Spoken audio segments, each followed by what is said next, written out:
श्रीमद् भगवत गीता अध्याय 18 मोक्ष सन्यास योग श्लोक 45 भगवान श्री कृष्ण भन्नुहुन्छ, स्वे स्वे कर्मण्य विरतः संसिद्धिम लभते नरः सो कर्म निरतः सिद्धिम यथा विन्दति तत् शृणु।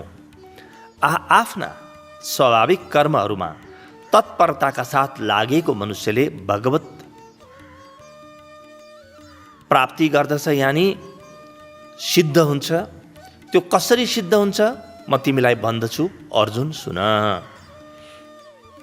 अद्भुत छ भगवत गीताको विज्ञान। भगवत गीतालाई ठिकसँग बुझ्ने हो भने न छुट्टै ध्यान गर्नु आवश्यक छ, न छुट्टै पूजा गर्नु आवश्यक छ, न छुट्टै भक्ति, न मठ मन्दिरहरू चाहिन्छन्, न आश्रम गुरुकुलहरू चाहिन्छन्, केही पनि चाहिँदैनन्। यी त के हुन्?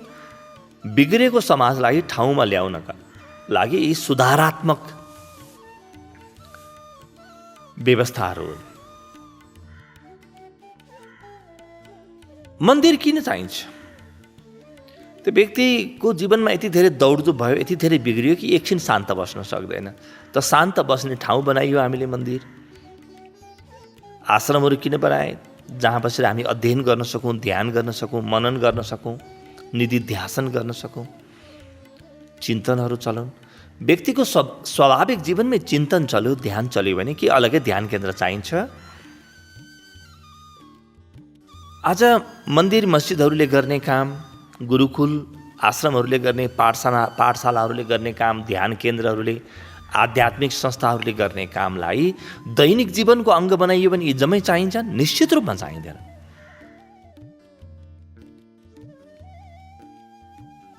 तो भगवत गीता भन्छ कि तिम्रो जीवन यस्तो बनाऊ कि कर्म गर्दै गर्दै नै तिमी परमात्मामा प्रवेश गर। तिम्रो जीवनको जे कर्म छ त्यो कर्मलाई पटक्कै छोड्दै नछोड। स्वे स्वे कर्मण्य अभिरतः। स्वे स्वे भनेको आफ्नो। तिम्रो जे कर्म छ कर्मबाट नभाग। तिम्रो जेसुकै कर्म होस् त्यो कर्मबाट नभाग। उपनिषदहरूमा कथा आउँछन् कि कुनै कसाई छ, कोही हत्यारा छ, शिकारी छ, त्यो व्यक्ति पनि परमात्मामा हाम फाल्यो। बाहिरमा कर्म के गर्छु त्यो महत्त्वपूर्ण छैन, अध्यात्ममा भित्रको भाव महत्त्वपूर्ण छ। म कुन भावका साथ कर्म गर्छु? यदि म जुन कर्म गरिरहेको छु त्यो कर्ममा मेरो तोरा छ, 100% त्यो कर्म गरिरहेको छु भने त्यो कर्मको नकारात्मक वृत्तिबाट मेरो चेतना शीघ्र मुक्त हुन्छ र ईश्वरतिरको यात्रा प्रारम्भ गरिहाल्छ। जुनसुकै कर्म गरौँ, यदि म इमान्दार चोर हुँ भने मेरो जीवनमा चोरी धेरै दिन टिक्दैन। चोरी प्रति म इमान्दार छु भने, पुरा प्राण लगाएर म चोरी गर्छु भने नि त्यो भित्रको त्यो समग्रताले मलाई कुनै दिन चोरीबाट मुक्त गरिदिन्छ। हजारौँ यस्ता घटनाहरू छन् कि वेश्यालयमा रहेर पुरुषहरूको सेवा गर्दा गर्दै वेश्याहरू नगर वधुहरू मुक्त भए र आप्तकाम बने, परम सन्त बन्न थाले। बाहिरमा के गर्छु त्यो अर्थको विषय नै होइन, म भित्र के छ त्यो अर्थको विषय हो। र यो जुन वर्ण व्यवस्था छ, ब्राह्मण, क्षत्रिय, वैश्य, शूद्र, यो बाहिरी व्यवस्था हो। यसले अलिकति मद्दत गर्न सक्छ। यदि म आफ्नो वर्ण अनुसार कर्म गरेँ भने मद्दत गर्न सक्छ। तर कहिलेकाहीँ मेरो वर्ण अनुसार कर्म भएन भने पनि आफ्नो जे कर्म छ त्यो कर्मलाई बडो प्रेमपूर्वक गर है। अभिरत भनेको के हो? त एउटा त हुन्छ कि म कर्मबाट के पाउँछु, सुख पाउँछु कि, अनि मेरो अहङ्कार बढ्छ कि, मेरो त्यहाँबाट राम्रा फलहरू पाउँछु कि भनेर म कर्म गर्छु। त्यो कर्मप्रतिको आसक्ति हो। त एउटा भयो कर्म आसक्ति, अर्को भयो कर्मप्रति अभिरति। कर्म आसक्तिको कारणले म कर्म गर्छु भने कर्मले मलाई तानेर लगेर मेरो चेतनालाई न्यून गरिदिन्छ। तर म जे कर्म गरिरहेको छु त्यसप्रति मेरो भोग बुद्धि छैन, अहमता छैन, मेरो भन्ने छैन र फलासक्ति छैन। यानी कर्मप्रति मेरो कुनै पनि प्रकारको आसक्ति छैन भने त्यो कर्म, त्यसैलाई अभिरत कर्म भनिन्छ। त्यसरी तिमीले कर्म गर्यौ भने तिमी संसिद्ध हुन्छौ। संसिद्धिम लभते नरः, तिमी संसिद्ध बन्छौ। यस्तो प्रकारको कर्म के हो? कर्मयोग। कर्मयोग के हो? जे कर्म आउँछ मेरो जीवनमा त्यो कर्मप्रति कुनै पनि आसक्ति नराखेर म त्यो कर्मलाई सम्पन्न गरौँ। न त्यो कर्मबाट मलाई केही पाउनु छ, न केही लिनु छ, न कर्मबाट भाग्नु छ। त्यो भावका साथ म कर्म गरौँ। न म फलाकांक्षा राखौँ, फलको आकांक्षा राखौँ, न कर्मबाट म भागौँ।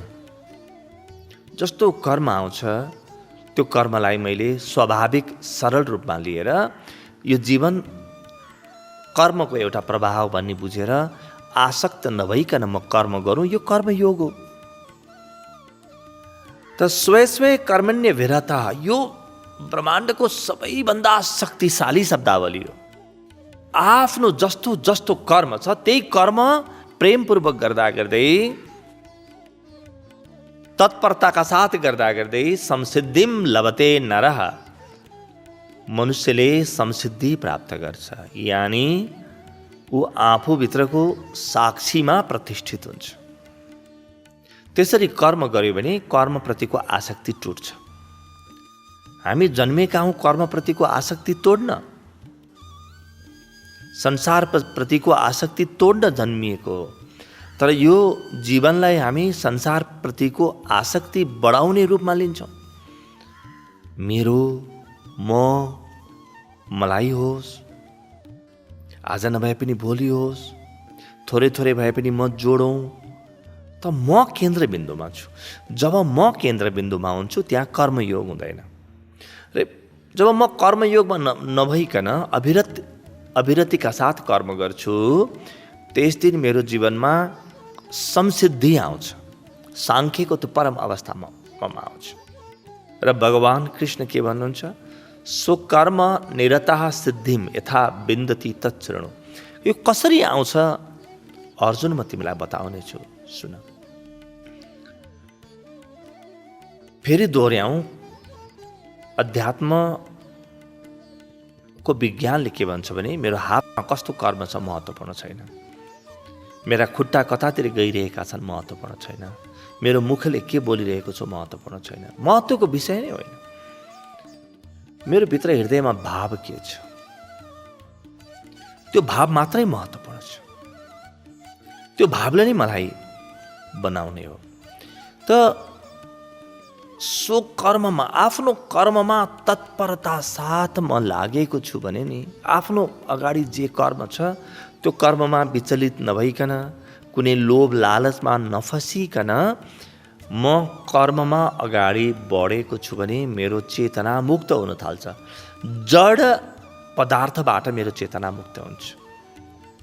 पृथ्वीको जडताले, मेरो देहाभिमानले, मेरो मनका वृत्तिहरूले मलाई बाँध्न सक्दैन। म मुक्त भइहाल्छु, म जीवन मुक्त हुन्छु।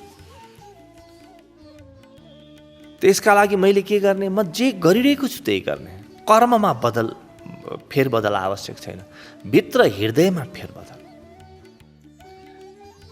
अब फेरबदल कस्तो प्रकारको हुन्छ? भित्र हृदयमा फेरबदल, यदि मलाई कर्म मनपर्छ भने कर्म म केका लागि गर्छु त? यही संसारको न हो सारा कर्म। यी वस्तु पदार्थहरू संसारका हुन्, मैले छोडेर जाने हो, म त केही लिएर जान्न।